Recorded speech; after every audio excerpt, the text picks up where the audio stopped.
Assalamualaikum warahmatullahi wabarakatuh. Kami dari kelompok 1 akan mempresentasikan hasil kerja kelompok kami yang berjudul memahami tim kerja dengan mata kuliah perilaku organisasi.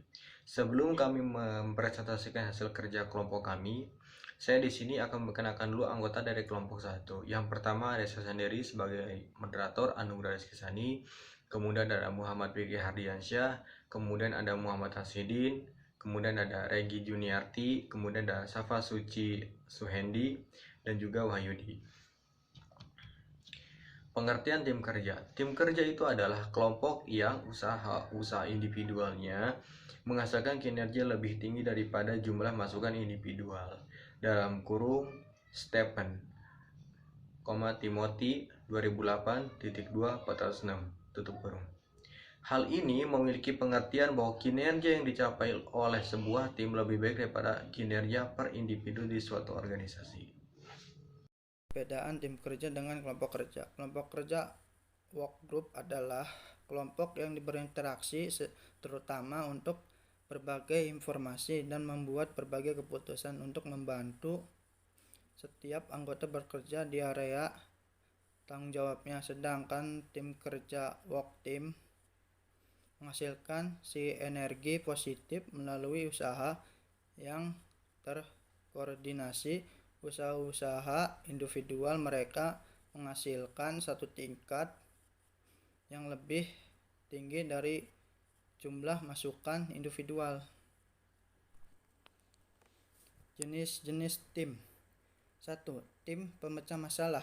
Dalam tim pemecah masalah, anggota berbagai gagasan untuk menawarkan saran mengenai metode proses dan metode kerja dapat diperbaiki. Tetapi jarang-jarang tim-tim diberi wewenang untuk melaksanakan secara sepihak setiap tindakan mereka. Yang disarankan dalam tim ini biasanya beranggotakan 5 atau 12 orang. Saya Muhammad Rasidin, saya akan melanjutkan presentasi dari teman saya. Yang kedua, tim kerja yang dikelola sendiri. Tim ini mencakup kerja tentang perencanaan dan penjadwalan kerja, kontrol kolektif atas langkah kerja, membuat keputusan operasi dan mengambil tindakan atas permasalahan. Tim ini bahkan memilih anggotanya sendiri dan menyuruh anggota itu untuk menilai kinerja. Yang ketiga, tim fungsional silang adalah tenaga kerja dari tingkat hierarki yang sama, tetapi dari tempat pekerjaan yang berbeda. Tim fungsional silang merupakan cara efektif yang memungkinkan orang-orang dari aneka bidang dalam suatu organisasi atau bahkan antar organisasi untuk bertukar informasi, mengembangkan gagasan baru, dan memecahkan masalah serta mengkoordinasi proyek yang rumit. Saya Regi Juniarti akan melanjutkan presentasi dari teman saya. Tim virtual, tim yang menggunakan teknologi komputer untuk mengikat secara fisik secara bersamaan membagi anggota untuk mencapai tujuan bersama. Mereka mengizinkan orang untuk bergabung secara bersamaan dengan menggunakan komunikasi yang langsung diantaranya seperti lokasi jaringan kerja, video konferensi, dan email. Menciptakan tim yang kreatif. Konteks, sumber daya yang memandai, kepemimpinan dan struktur, suasana kepercayaan, evaluasi kinerja, dan sistem-sistem pengakuan. Dan yang kedua, komposisi tim, kemampuan dari para anggota, kepribadian, alokasi peran-peran, perbedaan, ukuran tim-tim, fleksibilitas anggota, pilihan-pilihan anggota.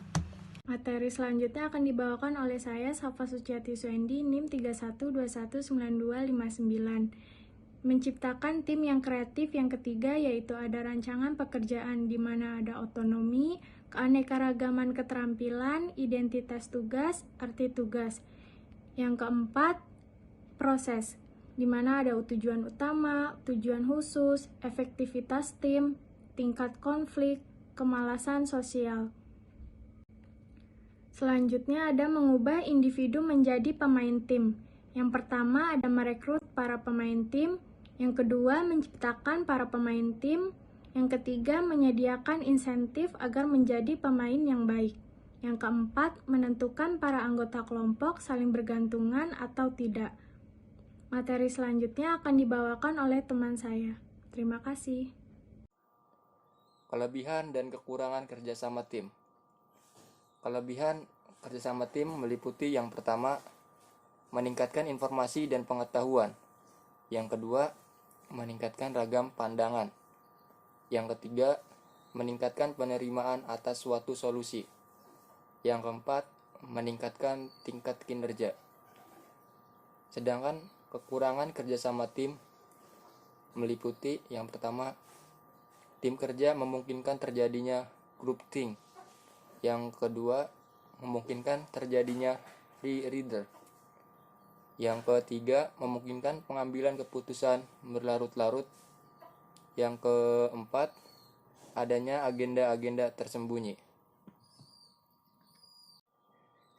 Sekian presentasi dari kelompok kami, kurang dan lebihnya mohon maaf. Assalamualaikum warahmatullahi wabarakatuh.